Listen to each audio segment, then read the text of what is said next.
I will try to keep this as spoiler free as possible. I'll try to save all the spoilers for the end, so keep an eye out for that. Before I get into what I think about the game, overall I think people wanted more Mass Effect, and I feel like that's exactly what we got. This game is Mass Effect. It's not as huge as of a jump as I think a lot of people expected. It's definitely not as big as a jump in many different areas of gameplay that I expected, but I still really enjoyed it. One of the big things I think a lot of people were excited about, I know I was really excited about, is that it was supposed to be open world. I have a very hard time calling Andromeda an open world game.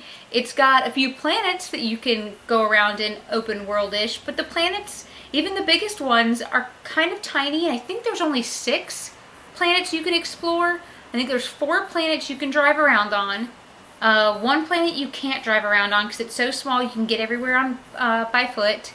And then there's a planet that you can only drive around on because you can't get out and explore on foot except in these little like dome areas, kind of like greenhouses you would drive your car into, and then you could get out because that area wasn't deadly. So basically you're going around to each of these planets and you're kind of terraforming it or getting it ready to be terraformed or something, because each of these planets have a reason why they can't be lived on naturally, whether they're too cold or the air has too much radiation in it, just whatever. And you're going to the different planets and you're meddling with the remnant tech that is on these planets. You're getting these vaults, as they're called, up and started, and then those vaults naturally just kind of make the planet more habitable by humans and the other races that can live in oxygen areas of Mass Effect.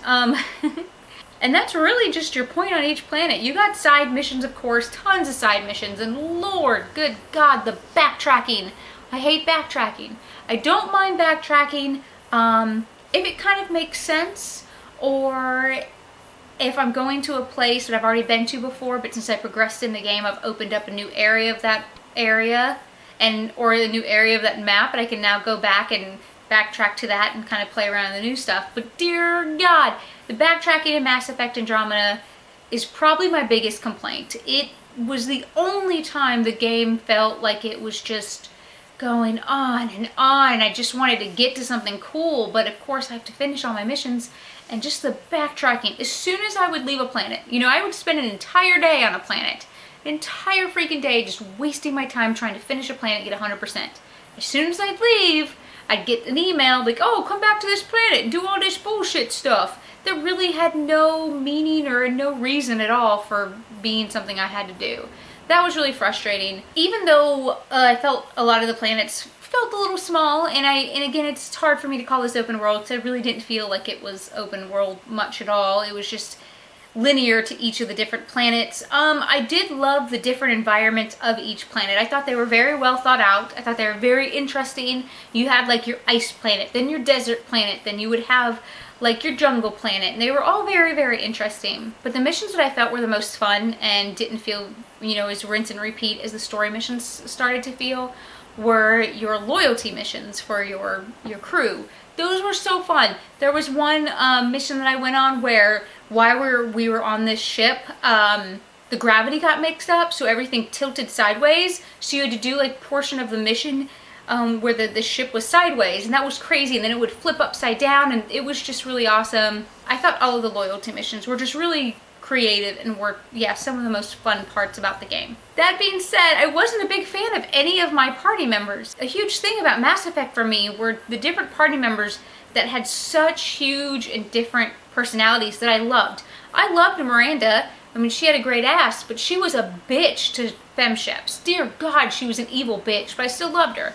I think my favorite was Jack, though. I loved Jack. She was so awesome. And then Caden, my all-time favorite is Garrus. He was my best friend. That guy, loved him. And I missed having characters like that on the Tempest. I felt like everybody kind of felt a little bland. I ended up running around with Jaal and crap, I can't really remember most people's names on the Tempest. Drac, I think his name was Drac the Krogan. I liked him. I've always liked Krogans. I think I ran around with them the most. But yeah, I didn't feel like any of them were on the level as Tally or Garrus or Grunt. They're all just kind of like, hey, we're your party members, yay! And they had the weirdest, most awkward conversations with each other when we were around, just driving around the planets. Yeah, I wish I could have shut off a lot of the companion conversations because they were really awkward. But yeah, their missions were awesome. Another thing with the party members I was really disappointed in is they really didn't weigh into a lot of the big choices I had to make in the game. I remember in past Mass Effect and in Dragon Age, when you would get to a big decision, sometimes they would talk amongst themselves, or to you, they'd be like, I don't know, Shepard, I really feel strongly on this side, and another character would pitch in their opinion. And it actually did matter a lot of times which characters you brought with you on what missions. Very rarely did I find any of my party members pitching in their own opinions on what was going on in the story and what I had chosen and done. It really didn't matter who I brought with me on what missions. It would lock them to, their loyalty mission, of course, but other than that, it really kind of didn't matter who I brought with me anywhere. So that was really disappointing too. A lot of times I wanted to hear their opinion. I wanted to hear their view on a situation before I made my decision. Naturally, I would have asked them what they thought, but it was just something I really missed in this game. And talking about personality and stuff, I find it really hard to say this, but because I love my Commander Shepard. I freaking love her. She was such a badass. But out of all the lacking personality I felt the party members had, I kind of actually liked my Pathfinder Ryder better than my Commander Shepard. I know that's like, it feels weird to say that, but I named her Raychul, of course. So Raychul Ryder, my Pathfinder, was awesome. And she was like sarcastic, but funny, but knew when it was business time, and could be a badass when she wanted to. Like, I just felt that the amount of personality they put into Ryder in Mass Effect Andromeda was way more than they put into Commander Shepard in all three of the past Mass Effects. I loved her. I'd love to see another Mass Effect with my Pathfinder in it. I just want to play more games and DLC with my Ryder because she was awesome. She was closer to how I feel like I am than my Commander Shepard was. But she still dances just as bad as Commander Shepard did, so yeah. As far as the story side goes, without spoilers, I really, really liked the story a lot. I thought it felt very new, it felt fresh. It had me very interested in the story throughout the whole game. Yeah, I can't say any more on that without any spoilers going into it. So overall, if you're not a Mass Effect fan, I don't know if you would like this game very much. I really like the story and I really like our lead character, but it really kind of starts to drag on a lot when you're getting closer to the end of the game because of the side missions and how backtracky they are. And the game has a lot of issues on top of just the character animations, which we know, even if you've never played Mass Effect, you've probably seen and heard about how terrible the facial animations are. I didn't really think they were that bad. I've seen games that are worse. There were some silly, expressions and glitches and stuff, but I really didn't think the facial animations were that terrible. There is a lot of bugs though. I'm sitting with several quests in my journal right now that are incompletable, like PB's loyalty quest. I finished it. I got her to max, I got the achievement and everything, but in my quest journal it still says that I have to go to one of the planets to do her loyalty mission. But I've already done it. It just didn't mark it off on my journal. Also, some of the other missions that are just like, find all of this on this planet. When you track it, it really doesn't track anything, and although it wants you to find it randomly, the planets are big enough that just kind of randomly running around looking for these just collections is tedious as shit. And the fact that they're randomly placed, you can't really go onto a guide online and find out where they are. That's so frustrating because when you tell me there's a certain amount of things I need to collect, I go crazy trying to find them. But I spent a good 3 hours on several of the different collection missions that are randomly placed. And I know on some of them, I went to every single place that a few different videos said that they could spawn, and they would not spawn for me.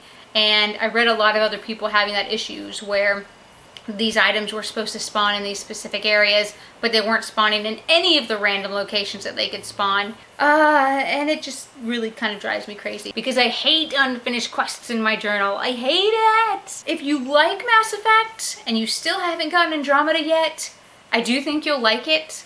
Like I said at the beginning, it is more Mass Effect. There is some things that I think Mass Effect fans won't like, and there's things in there that I'm sure they will.